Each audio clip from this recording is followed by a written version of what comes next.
In another universe where we are still together, what do you think our future would look like? Tayo yung Tayo nagpasikat sana niyan si eh. Maine Mendoza saka si Arjo at tayo din. Pwedeng Min Mendoza and Si- Sanya Lopez.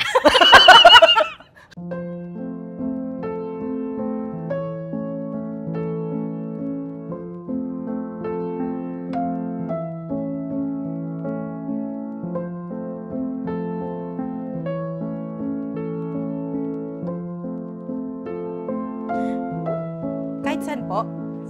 Ito na lang.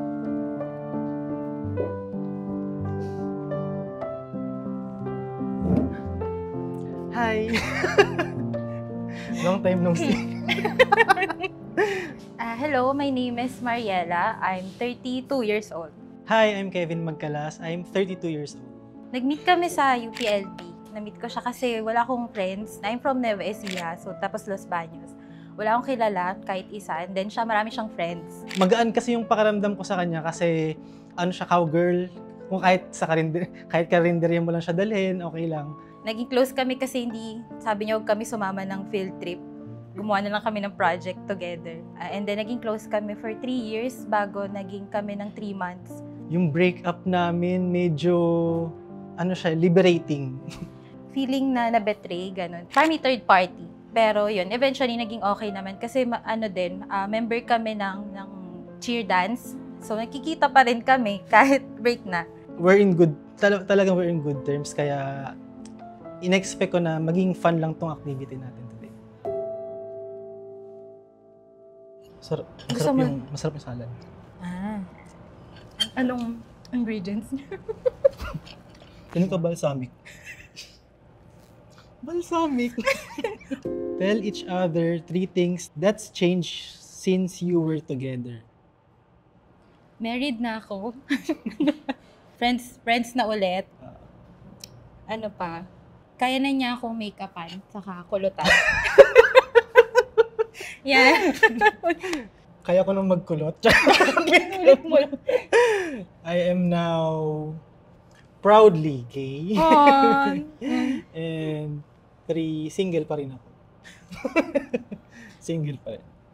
How is your love life now? Kilala mo naman siya. Oo, kamusta ang love life niya ni Francis? Ni Francis. I'm happily married sa isang very gentle and calm na lalaki. Yun lang. Paano kayo nag-meet ni Francis? Sa work. Sabay kaming na-hire. Feeling ko napabait niya ako. Kasi hindi siya marunong magalit. Alam mo naman yan. Diba, lagi akong mainit ulo. Na yun. So, ayan.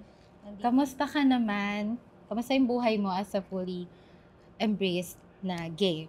Proudly gay. Yes. Sobrang saya. Pahingi.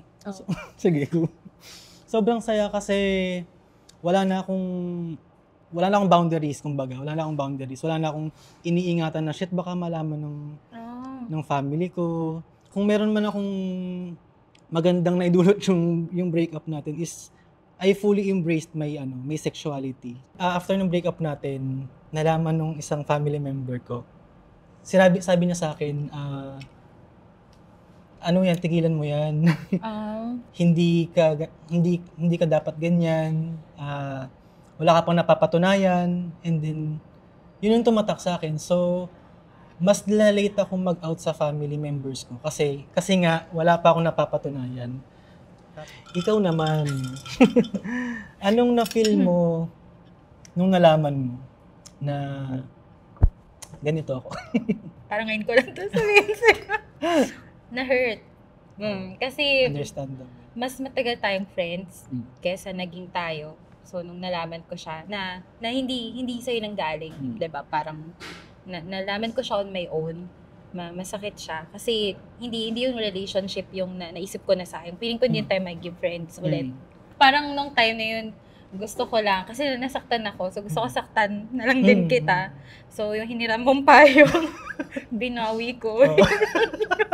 Sobrang lalim mo. Kasi alam ko wala kang pambili. True naman. Kasi ang layo-layo na nilalakad natin sa Los Baños. Tapos wala akong payong. Ngayon. Sorry. Okay lang. I'm so sorry. Okay lang.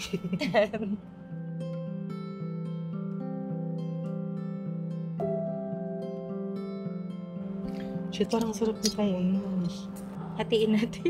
hati tayo. Ano mo? Ay, Ako bibigay mo sa akin. tell me your side of the breakup. Kwento mo. Anong storya mo?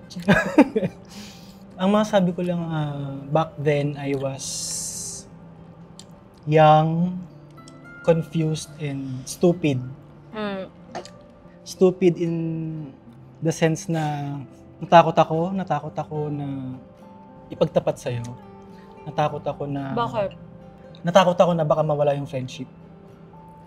Kasi sabi mo nga, mas matagal tayong friends kesa naging mag-boyfriend-girlfriend tayo. So, natakot din ako na malaman ng buong mundo kung sino talaga ako. I'm stupid kasi nag-give in ako sa temptation na alam ko na masaktan ka. Alam kong nasaktan ka talaga. Alam kong nasaktan ka dahil sa mga nangyayari in the past. So, Parang ngayon ka lang nag-sorry, joke. Uy, sorry ako nung umiyak ako sa Freedom Park nung binawi mo yung payong. So sorry ako sa inyo. Ikaw, what's your side of the breakup? Nalaman ko on my own. Ay, Kasi hindi pa uso yung mga mobile data, internet. Tapos yung subject natin, ine-enroll. Feeling ko hindi mo na to alam paano ko nalaman. hindi ko alam. Uso yung, ine-enroll natin via System 1. So sa email, pinabuksan mo yung email mo. Tapos bago pa yung Facebook nun. So yung mga notification ng message nandun. Nakita ko may ka-chat ka. Hindi ko na nasabi nga, no? Ayun. Ngayon lang natin napag-usapan. Tapos one time, hinatid mo ako sa room, sa isang subject. Kaso may nakalimutan ka, hinabol ko siya sa'yo. Tapos nakita ko, pinuntahan mo siya. Yun. Was it difficult shifting from a romantic relationship to a platonic one? Nung una, oo. Kasi sobrang nahihiya ako sa'yo. Di ba? From friendship to a relationship, and then, paano ko babalik? Paano kita i-approach ulit? Paano? Sa totoo, wala akong mukhang maiharap sa'yo, di ba? Wala talaga. Kasi, ako yung may mali. Thankful ako na binigyan mo ako ng second chance. Beyo dyan, Lloyd. Binigyan mo ako ng second chance na maging part ulit ako ng buhay mo. And Ng wedding. ng wedding mo. Yung pang maid of honor, di ba? To answer the question, mahirap na mag-shift from a romantic to a platonic one. Pero kinaya natin. Hindi ako nahirapan. Hindi ka nahirapan? Hindi. Ako nahirapan. Kasi wala kang kasalanan. Ako kasi may kasalanan. Paano ka naka-move on nung after natin? Kasi di ba first boyfriend mo? Sa support ng tao sa paligid. Yun nga, yung roommate ko. Once nalaman niya, bukod sa nagalit siya sa'yo, pero kasi friends din kayo so di naman siya totally nagalit. Piniram niya ako ng mga dress. Nini-nail polish niya ako everyday ng red, ganyan. Tapos kulot-kulot ng hair para kahit saan daw tayo magkita sa campus, pagsisihan mo na ganyan, pinakawalan mo ako. Pero yung pinaka sa moving on, yun nga, parang feeling ko nung nag-usap tayo, kasi hindi man tayo agad nag-usap nung nalaman. Hindi tayo parang one week, 2 weeks after pa, diba? Nung nasabi na mo, sa akin ng diretso, na, sorry, ganyan, hindi, parang may hinahanap kang iba, na obviously wala ako. Parang mas naging madali siya natanggapin na easier talaga siya kaysa yung babae yung third party. Kasi, alam mo yun, pwede mo i-compare yung sarili mo sa kanya. Pero yung sa'yo, parang mas madali siyang tanggapin na, ay, wala, dead end. Diba? Na doon siya magiging happy. Hindi ko mabibigay yung, bakit? Wag mo siya. Nagsisi ka ba na naging tayo? Hindi ko nasubo. Subo mo muna. Hindi ako nagsisi kasi tunay kitang Oh, tunay yung love ko sa'yo. okay. Tunay yung love ko sa'yo. Hindi ko lang alam na mas ibang form pala dapat ng love yung binigay ko sa'yo. Hindi pala dapat romantic type. More on sister type of love. During that time, genuine yung love na binigay ko sa'yo. Alam mo din naman yun na malaga ako, di ba? Gagawin ko para sa'yo. Hindi ako papasok pag merong dysmenorrhea. Gugulungan ka ng mainit na tubig. Ano tayo? Mainit na bote. So, wala akong regrets nung time na yun. Ikaw ba nagsisi ka? Laging opposite. Hindi naman din. Pero, ask ko lang, naramdaman mo ba ever na hindi ako straight? Konti. Kasi may mga nagsasabi nung nalaman nila na tayo na, kung hindi ka daw ba nga ganun. Sabi ko, hindi ko alam. Sabi ko din, parang kung ganun siya, sabihin niya sa akin. Pero alam ko, kasi inayos mo yung buhok ko. Saan daming tawagan natin? Hindi. Te. Pero alam ko kasi noon na iba yung parang, ano ba yung tawag doon? Yung galaw mo.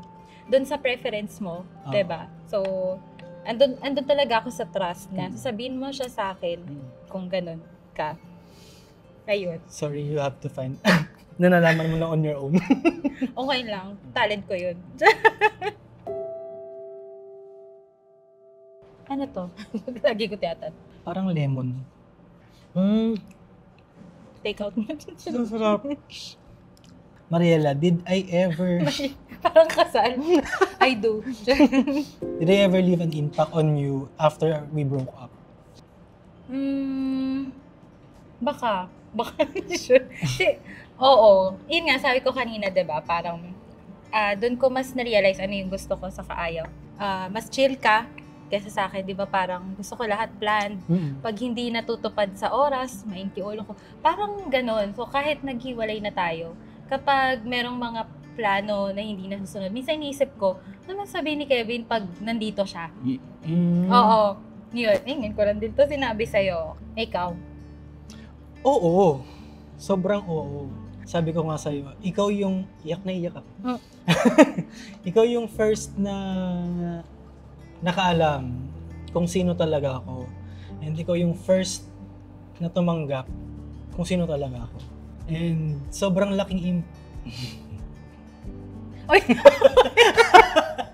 sobrang laking impact nun sa akin kasi after kung malaman na may magtitiwala pala sa akin, after kung magsabihin ko sino talaga ako, sobrang sarap sa pakiramdam na meron palang tatanggap kahit ganito ako. Kaya sobrang thankful ko din sa'yo na binigyan mo ako ng another chance sa friendship natin. Kasi ikaw yung first talaga, ikaw yung first na nakaalam. Mas unang pa pang nalaman sa high school friends ko, mas unang pang nalaman sa family ko. Regardless kung sino ako, kung ano yung gender ko. Tinanggap mo ko ng buo. Yak! Akala ko ba sweet yung dessert? Bakit parang maasim? Yung sibuyas ba dito? In another universe where we are still together, what do you think our future would look like? Kaya ko lagi tayo mag-aaway. Lalo na pag magkasama tayo sa bahay. Eh kasi borara ako eh. Diba? Feeling ko yung pag-aaway natin small things. Pero okay lang kasi sure ako ikaw magluluto. Ikaw maglalaba. Tama? Tapos ikaw yung magliligpit. Okay lang. Ayaw ko na magliligpit. Okay lang. Saka magugas ng pinggan. Tapos feeling ko lagi tayong gagawa ng dad's cover. Grabe. Kung kinirer natin yung Alin? yung mga lip sync before. Ayaw nga. Tayo yung nagpasikat. Tayo sana si Maine Mendoza saka si Arjo at tayo din. Pwedeng Maine Mendoza and Sanya Lopez. Bakit Sanya Lopez? Sige. Before we start kasi kanina, sabi ko, this will be a fun shoot. Parang ganun, di ba? Parang ganun yung sabi ko. Tapos, hindi namin in-expect na magiging emotional kami parehas. Nung una, akala ko hindi ko na siya maalala. Yun yung sinasabi ko din sa kanya. Baka wala akong ma-share kasi hindi ko na naalala yung feelings ko. Pero kapag nandun ka na pala, tinanong na talaga very specific, parang nakakagaan ng loob na sabihin sa kanya directly. Marami pala kaming hindi pinag-usapan at parang kinalimutan lang namin. Ngayon ko lang kasi narinig sa kanya yun, yung sinabi niya na the fact na natanggap ko siya, parang doon lumakas yung loob niya na mag-out. Sa akin, ano lang siya, maliit na bagay, pero ganun pala yung impact sa life niya. So, forever kong itetreasure yung friendship namin. Again, hindi ko siya nasabi sa'yo way back. So, firstly, gusto ko mag-apologize properly na sorry kung nasaktan kita.